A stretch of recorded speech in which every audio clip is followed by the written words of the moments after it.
Storytime about why I made my boyfriend stop being friends with his girl best friend. So a little background information. I was in my sophomore year of high school, and my boyfriend and I had been dating for about 6 months. And he had been best friends with this girl, we're gonna call her Addie, for about 3 years. Now, I had known Addie way before that, probably since we were in kindergarten. But her and I weren't like BFFs, we were more of acquaintances. But obviously, we became friends because she was always around my boyfriend. A month after him and I started dating, I decided that we had to set boundaries for their friendship. Because they had first period together, right? Well, every morning at 9:45, I would go on Snapchat and I would see a picture of them. And it would be her kissing him on the cheek. Not only would it be on her story, but it would also be on his. And I had her on Snapchat before that. She had never done that, ever. So he said that he had talked to Addie about it, right? And things were good for the next 2 months. Then they were forced to work together on a project. Like for part 2.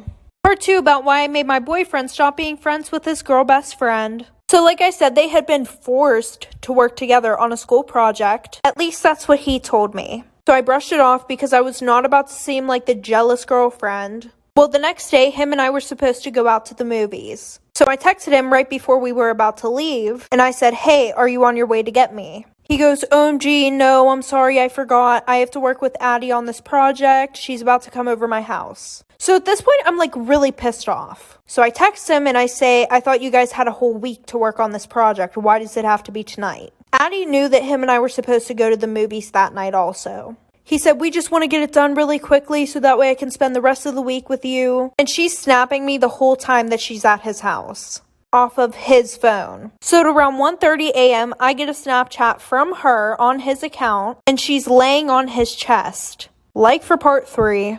Part 3 about why I made my boyfriend stop being friends with this girl best friend. So like I said, she snaps me at 1:30 in the morning, a picture of her laying on his chest, and it's captioned, "Hey girlie, I hope you don't mind, but I have to spend the night at his house. He lost track of time working on our project, and it's way too late for him to take me home." So at this point, I'm furious, and I don't snap her back. So the next morning, I call my boyfriend, and I asked him, "Hey, is Addie still there?" So he says yeah, and then I ask him to put me on speakerphone. So when he does, I say hi to Addie. She goes, "OMG, hey girl, how are you?" And that's when I pretty much go off on this bitch. I tell him that while he was asleep, she was sending me pictures of her laying on top of him, off of his Snapchat, and that she was sending those type of pictures to multiple people on his Snapchat, because my best friend had texted me that morning, saying that she thought that we broke up because Addie was sending her pictures of her laying on top of him. So I tell him, pick, me or her. And she starts crying. After a minute of silence, he hangs up the phone and then blocks me. Good luck to the next girl.